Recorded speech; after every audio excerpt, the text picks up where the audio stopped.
C'est une décision sans précédent, la démission d'un chef d'état-major des armées. La crise couvait depuis plusieurs jours suite au recadrage du président de la République.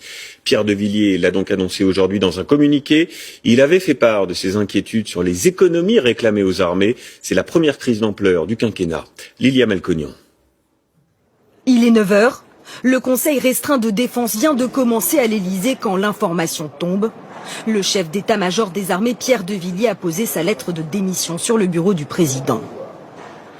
Je considère ne plus être en mesure d'assurer la pérennité du modèle d'armée auquel je crois pour garantir la protection de la France et des Français.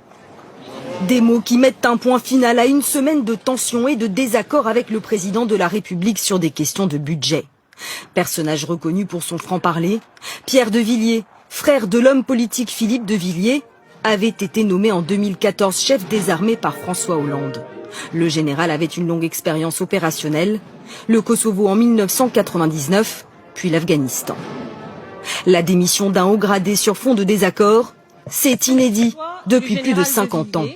Cet après-midi à l'Assemblée nationale, la séance est houleuse.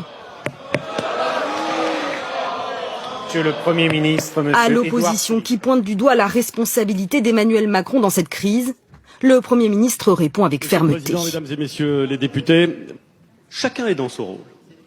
Le chef d'état-major des armées, qui exprime son avis et qui en tire les conséquences, et le président de la République, qui est l'autorité en la matière et qui exprime les choix portés par l'autorité légitime.